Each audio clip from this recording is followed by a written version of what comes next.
Hi, and welcome to Brand Matters, podcast on how to develop meaningful brands. I'm Misha Che, and today we're going to talk about qualitative research, and maybe not only qualitative. And the questions we're going to try to ask with my guest today is how research can help startups to shape and create stronger products or find a better product market fit.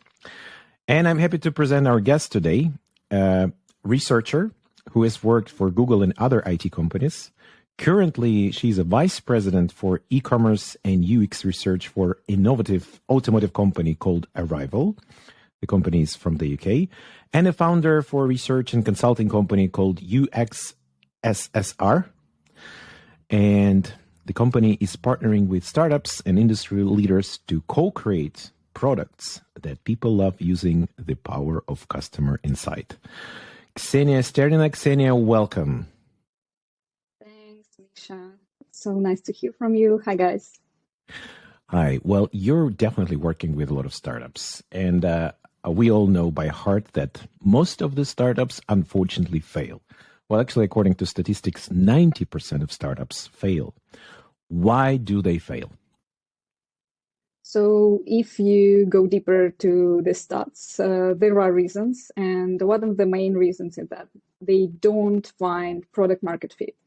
So they can have great idea, great technology, but can't really pack this idea or the technology into the product. They can't find right market. They can't identify right audience, and they can't really communicate to their target audience what is this about, why they should choose this particular product instead of others. And I mean, everybody's talking about the product market fit. What is product market fit and how to find it? All right, great question. So basically, the meaning of this term is in the name of this term. So we search for the right fit for the product. So we understand what is the value proposition of the product, who is the target audience, and we explain to the target audience what the value propositions are to the right market, which means that people are really interested in that kind of product. They have money to pay for this product. They are willing to switch from their current products to the product that we suggest. So the fit means that we find right audience, right market, and right value propositions of the product. And the value proposition means not only the price or the communication, but also features, the way it works, user experience, and so on.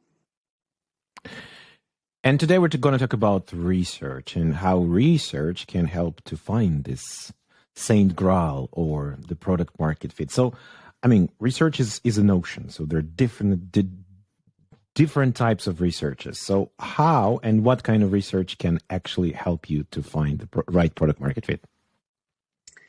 So there could be different approach of how to find it, but let's take this one of the approaches.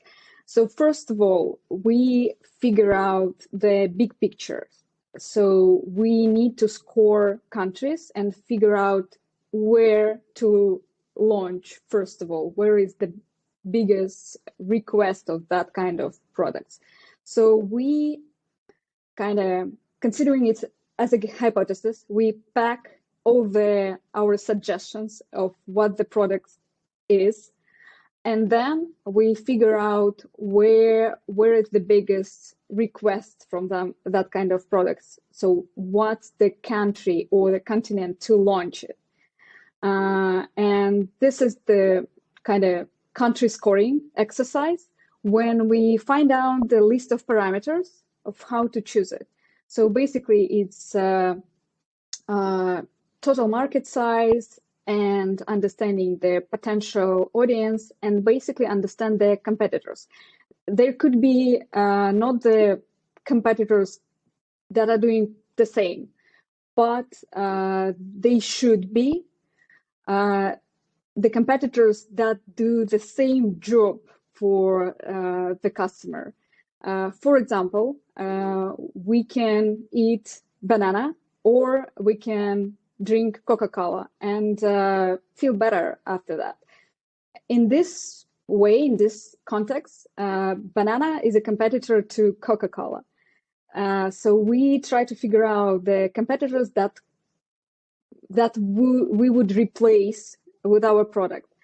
And then we just figure out the audience. They shouldn't be small, because this is one of the kind of mistakes of the startups, that they choose kind of 5 people who'd be interested to use it, and that's basically all. So we should find, even if it's B2B, we should find the audience who's gonna buy it, and understand the basic like price, because if we find a market where people just can't pay for the product, we should kind of pivot the product to anything else. Then we developed the list of parameters that would include some legal stuff, how easy it would be for us to enter the market, and then we'll develop like top 3, top 5, top 1. After that, choose the country, go deeper into that, understand the customer better, and then we jump into qualitative part.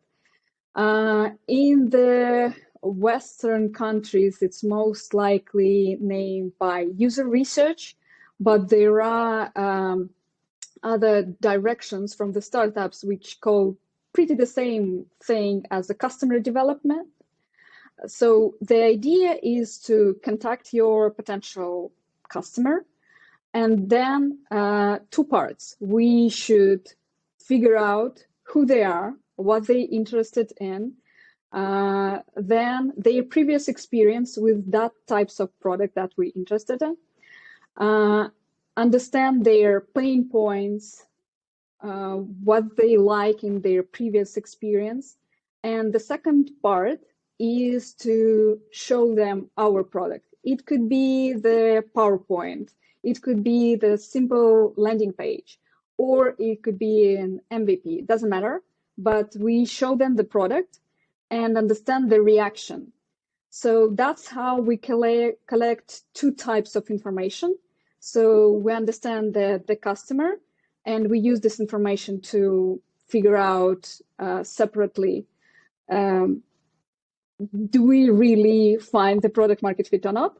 And the second part of it is the feedback from the customer to the product that we choose. There are some cultural differences in the response, so the moderator should be pretty experienced to understand the reaction better and go deeper into that. For example, there are some tips and tricks like, are you ready to buy now? And if not, then basically people are not really interested in it. But based on this feedback, based on this reaction, we could understand why they are not interested in it. And those 2 bunches of information will help us to slightly change, or not slightly, completely change our value proposition, product, or maybe we understand that product is good, but this is not our target audience, and choose another segment. Hope it wasn't too complicated. No, let me actually summarize what I've heard. So basically, there are 2 big parts. The first part is the scoring model on choosing the country. And on the scoring model, we get some parameters, and then we define where do we go. Then the second part is the user research. Then we dive into the people and show them the product, get the feedback, and understand whether the product on this country and this user group clicks or not. Let's dive a little bit on the first part, on the scoring model. What kind of factors do you usually take, and where do you get the data for these factors? Yeah, sure. So basically, it depends on the startup and where the founder is coming from. So they have some experiences, so we use it as a parameter. So the more experienced founders have, the more information we can use from that, not start from the scratch. So this is one of the parameters. Then the trend watching, it's where the industry grow or not. So based on trend watching instruments, we can understand whether it would be popular, the industry overall in the nearest 5-10 years or not, or it's gonna kind of became not that big. Then after that, we collect the information regarding just overall understanding how big is the market, so how many customers is there, and the overall their overall spendings, the customer spendings on this particular market. So most of the information you can collect from government sites on their stats, but there are also some tools like Statista, for example, where you can buy the access and get whatever you want regarding different countries, different customers, different industries. Also, there are legal accounting parameters and taxes. Some countries kind of push you to set up and separate company in their countries. Some of them set up taxes pretty high, so you should understand that and just choose your way, whether you want to stay in some country or you want to move somewhere. So this is kind of the list of parameters. But also in this scoring system, we definitely need to add some of the emotional parts of the founders, because what I've observed, if we do this 100% rational and they are not happy to move to some countries to launch the startup there, they definitely not gonna have enough energy to do this. So it's better add some of the emotional parts and add them to the scoring system and add some weight into that, depending on the kind of emotional level of the founders. So based on that, we just calculate and find top 3 or top 5, and then see the reaction of the founders. If they're somehow emotionally not happy with the results, for us it's kind of an understanding that we should kind of do something with that, rather kind of they find a general manager or they just need to live with that. I love that idea on emotional parameter, which you already included in the scoring system from the beginning, because my guess that some startup companies, they only rely on emotional factors. And if you don't score that might lead to disaster. You named government sites as a source of information. You named Statista, and also you mentioned that it's very important to watch on the trends for the industry, whether the industry will grow or will be stable or decline. Is there any public sites or any sites that are actually answering the trend watching question? Yeah, absolutely. So the companies like BCG, McKinsey, and so on, they provide a lot of reports that are available for free. So I don't know, could we provide the links on your podcast? We can, definitely. Yeah, great. Please send so I'll me. just collect the list. And we put it in the description, so you have some links for trend watching. Sure. Cool. Thanks, Ksenia. Now let's go to the second part. Let's go to user research, because this is the moment of truth. This is where you understand whether the product is actually getting into the brains or the hearts of the potential consumers or not. And I want to start with the, provocative questions from Henry Ford, which probably everybody remember this quote. If I had asked people what they wanted, they would have said faster horses. How would you answer that? I mean, some people, they don't believe in the power of research, and they basically say, why do we need to do it? I'm an entrepreneur. I have a gut feeling. I have intuition. Let's go for it. So what would you answer that? Yeah, this is a great question. And to the Henry Ford citation, it's also provided a citation from the Apple founder who said, like, guys, I don't run focus groups because people lies and they don't provide really valuable information.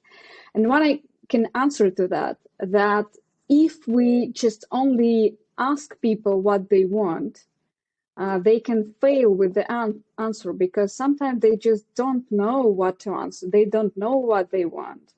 And sometimes they will answer anything, but not the reality, because this is a social construct just to answer something.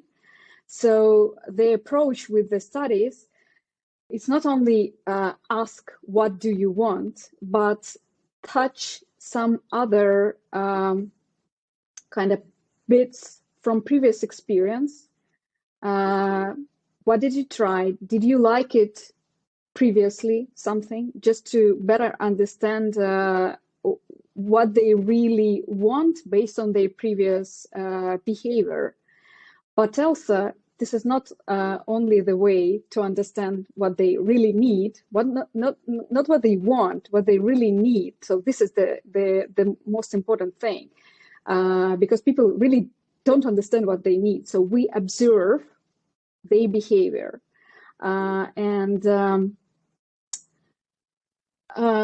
This observation was also run by Apple, for example. So they do observe people behavior, and based on this observation, how people interact with things, with the people, they also developed their wonderful products.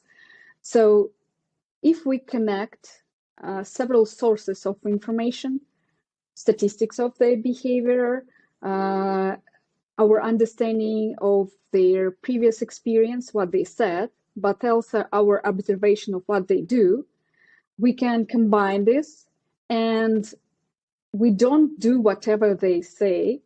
We do something that would cover their needs. So based on this information, we just understand, okay, they need to feel loved, for example. They need to feel famous. They need to feel rich. They need to feel fit in the society, things like that. And based on this understanding, we provide something that would fulfill this need. And we also understand that once we develop something, the idea, this is a hypothesis, and we need to check it.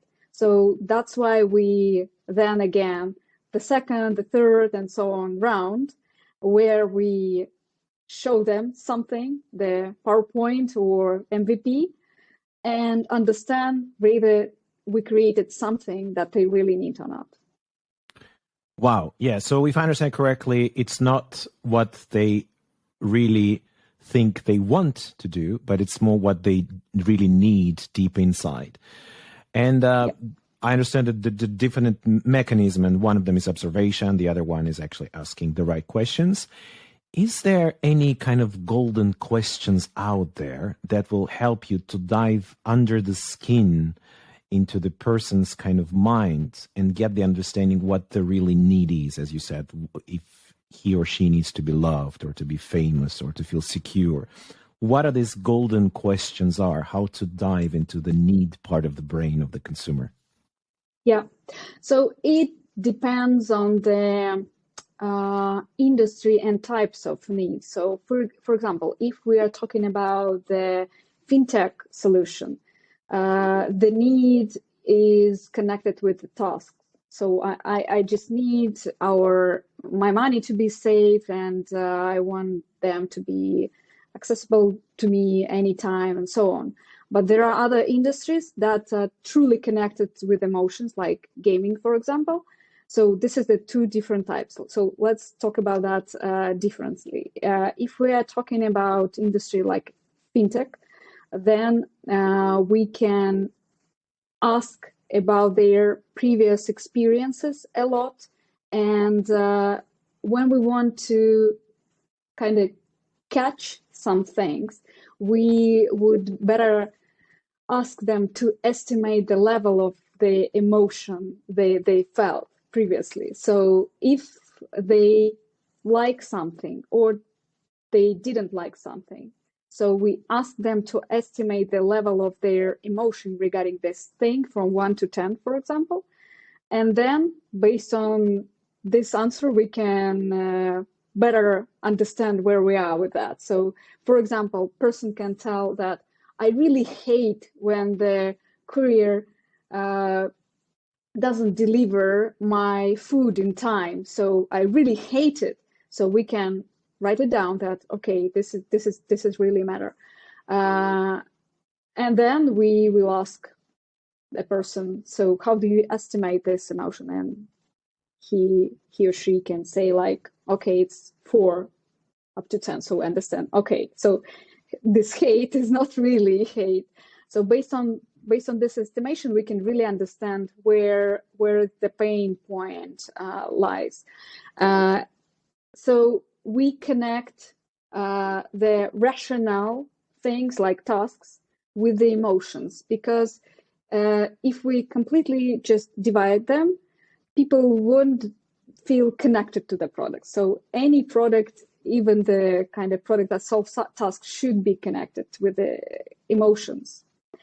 And if we talk about the industries like gaming industry or video production, things like that, it's completely different thing, because there are so many emotions that people live with when you saw something. When you don't interact, when you interact with something, you can stop, you can pause and understand what you feel and tell it. But if you play or watch the video, you can't stop it every second and tell what you feel. So for that types of products, we'd better use instruments like EEG, for example. So we connect with the people emotions directly. So we just track them and understand their feeling all the time. And we understand their frustration and when they're happy, and stay connected with the product, so that we can understand where we should do the change or keep it the way we did it. Can you explain for our listeners what is EEG instrument? How does it work? Sounds scary though. Yeah, so it's electromagnets waves from our brain that we just collect using simple. If you explain it completely simple, so it's kind of hat that you wear on your hat, and then we just can read your electrical signals from the brain. And there are many softwares, and even I participated in development on one of the software together with university to not only just track the emotion, but really understand what's happening. So divide them into what's the type of the emotion and what's the level of this emotion. Is it high enough or kind of pretty low? So if we build a setup when the gamer play the game and we track their emotions, we can understand in which particular gaming second which emotion arise. So we can understand the frustration, the level of this frustration, and kind of positive, negative emotions. And we can just kind of rule that. We can take our gamer and develop the experiences that we want them to experience.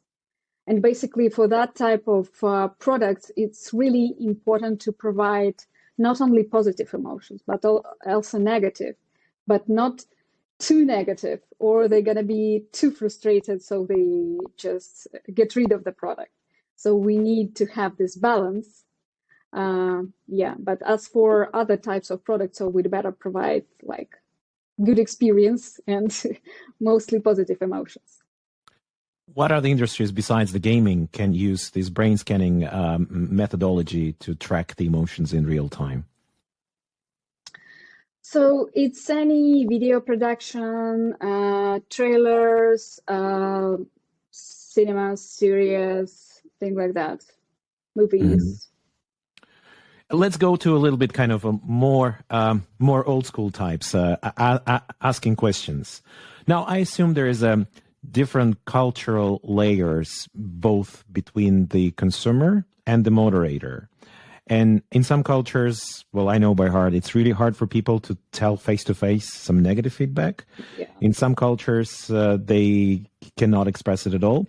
How do you challenge that, and how do you tackle that? For example, if you do the different countries like United States, Western Europe, Eastern Europe, or Asia, how do you make sure that the moderator and the questions are asked in the right way so we get the right answers and the right feedback from the consumer? Yeah, so one of the most important skill of the moderator is empathy and this basic understanding that there are cultural differences and where they lay. So you can study that there are differences based on just books. You can read it and understand it, but the way you act during the interview, this is based on your skill that you can just kind of run some exercises to make sure that you're pretty good at it. So if you understand that, for example, you speak with someone from Britain and they're completely happy with everything that's happening, and they say that everything is all right, it's all good. But then you can switch them to something that is really matter to them. Like, okay, what if you,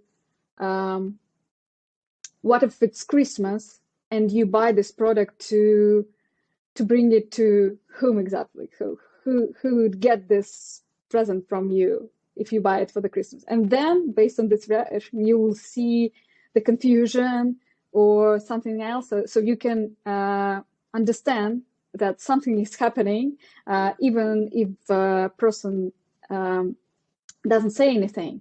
So you can catch it and then kind of continue this conversation. Oh, I noticed that something is happening.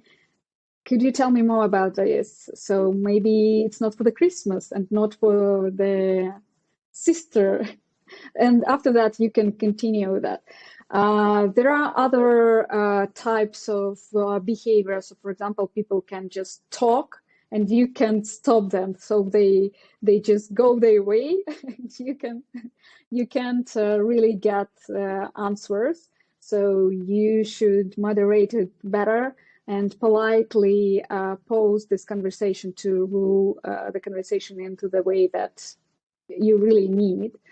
That's why sometimes it's not sometimes actually it's okay to pay for people time. So you just find them as a potential customers, and it's okay just to pay them that they spend their time with them. So that's how they can understand that they should be focused staying with you. There are other types of behavior, mostly based on culture. It's just completely, like closed. For example, in Japan, it's not really easy to look you in the eye. And for example, in European countries, when you don't look in the eye, then something is wrong. So it's completely opposite. So you just need to understand it and kind of play the role. So be with them in it. So whatever you can do. So if it's more comfortable not to kind of see the person's eye, then you just look some other direction and try to speak with them. Sometimes there are techniques that help to uncover some sensitive topics, or just a person who's not ready to share. You can speak from the kind of friend of friend. So, okay, so if you kind of imagine your friend who's buying this product. So what would they say? And of course, they don't know what their friends say, and they're gonna speak from what they really think. But it would kind of uncover even for the sensitive topic. I can provide the example.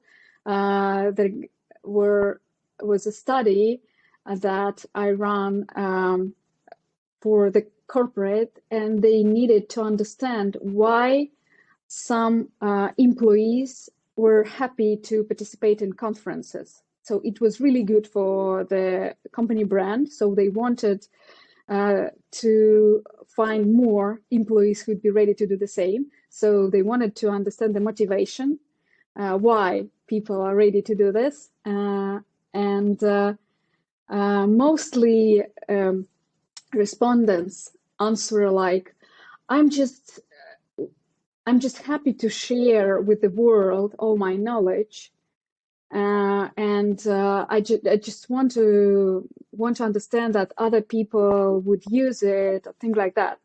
But based on their behavior, the way they sit, the way they act, moderator understood that there was something behind this. And when we use this trick, speak from the friend's point of view. So what do you think other employees do this? So they took a part in the conferences. And after that, they were completely open. So the answers was like, okay, so they just grow their personal brand. It's quote, they sell their face in order to then get an offer, better offer, so they can come to the current employer and ask for the money raise. So that was the truth, you know, and it was not comfortable to share directly. Wow, I love that question about what would your friend or your colleague would say or do. I think that's a great trick. Actually, in all cultures, it will work. Does that mean that when you do this customer researches, that you need to have a moderator from the same, let's say, cultural background as customers, or it's not necessary? I would say it depends on the product. If it's global, like Google, for example, Google Maps or whatever, the moderator could be from any country, but again, it depends on the kind of topic we study. Sometimes it's even good to have a moderator from different country and different background, because they can play stupid and ask like a really stupid question that would be so common to locals, so they just don't ask them. So it's, for both of them, it's kind of, okay, it's obvious, but it's not that obvious for the startup, for founders, for example. So they don't ask about that. But sometimes kind of people from different country, from different culture, can ask that simple, stupid question and even say it like, I'm sorry, I'm from another kind of culture and I don't really understand that. Can you explain me like I'm 5? So this would uncover some of this thing that would be kind of just obvious. But for some topics, it's better to use local moderator when you want to go really deep. So when you understand kind of the basics, and you should speak on the same level, on the same language with the respondent, and you really need to understand details. So you should be from the similar, maybe not the same, but the similar country, similar culture to go this way. So the respondent would feel it like, okay, this is this person on the same level with me, so I can be kind of extremely open. Now, nowadays, we can do interview from any point of the world. Like, for example, us, we're talking now through the computer. Now, is there any types of interviews where you actually physically need to be face-to-face with a consumer? And if yes, what is the reasons behind being face-to-face physically with a customer?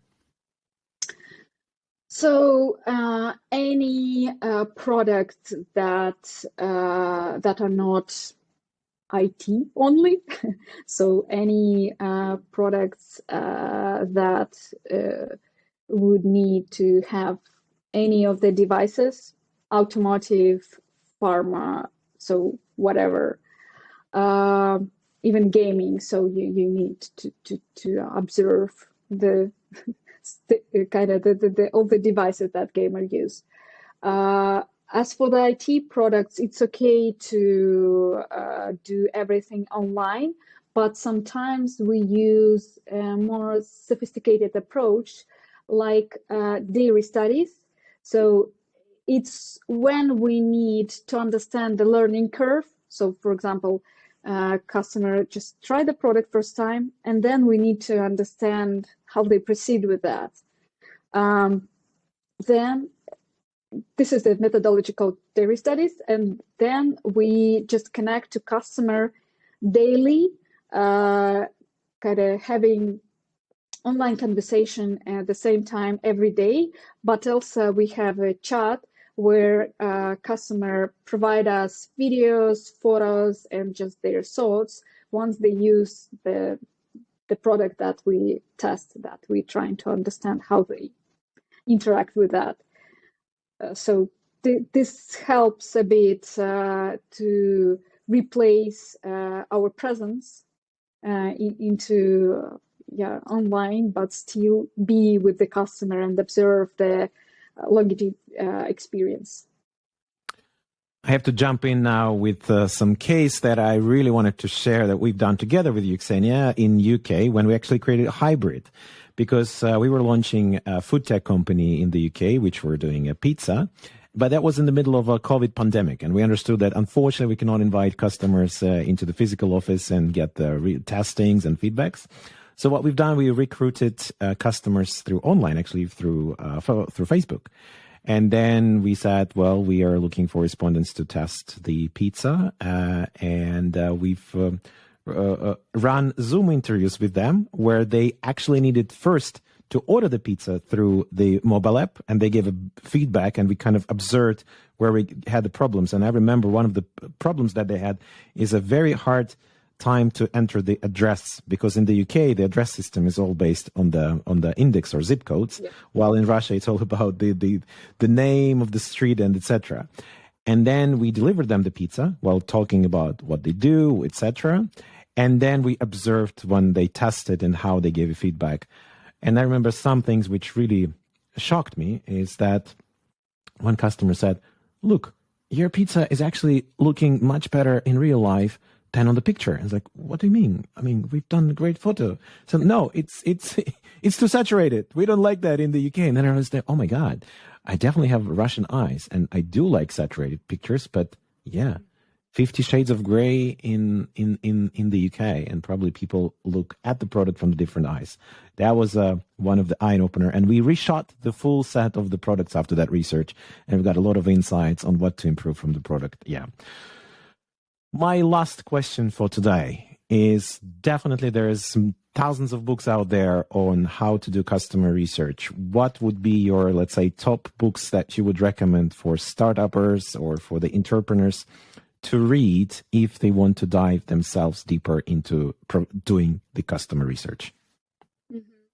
So let's provide the list of books through the description of the podcast. But what I really want to say is that, guys, stop just reading, just do the work. I mean, just try to speak to your customer now, today, just talk to them and try to understand what they need. Don't try to sell them something. Don't try to kind of make them buy whatever happening. Just try to understand what they really need. Just talk to them. So start from your colleagues or friends. It's not good advice for the studies, because you can't have your friends or colleagues as your customers. You need a bigger picture. But this is the way you started, and then switch to somewhere you don't know. Just ask someone to introduce you to someone, and just try to understand what they need, not what they say they need or they want, what they really need deep inside. And then you can show your product and see the reaction. And what I want to say here is that for the startup founder, it's really painful to hear the truth that people just don't like it, don't want it. It's really painful. So you should be prepared to be open to hear that, because it's so natural to, just don't listen to that, because it's hard. The product is your baby, and someone just don't like it. So I don't like this person too. So be open to that. So at the first time, maybe just invite someone who's not interested in your startup, just an observer, separate observer, to provide you feedback. So how do you do this? So that would be my advice. So we definitely provide the list of the books, read them, but at the beginning, just try to talk to people, and then you can collect details from books, but practice is a key. I think that's a great and valuable advice. Just go out and talk to people. Don't be afraid that someone will criticize, but I think actually the more they criticize, the better your product will be. I love your tip on shifting from the person to kind of your friend. What would your friend say? And that was a very valuable talk. Thank you so much, Ksenia, and thank you so much for your research and for the things you're doing for the startups. And good luck to you in your jobs and your startups as well. Thanks, Misha. Thank you. Bye. Bye.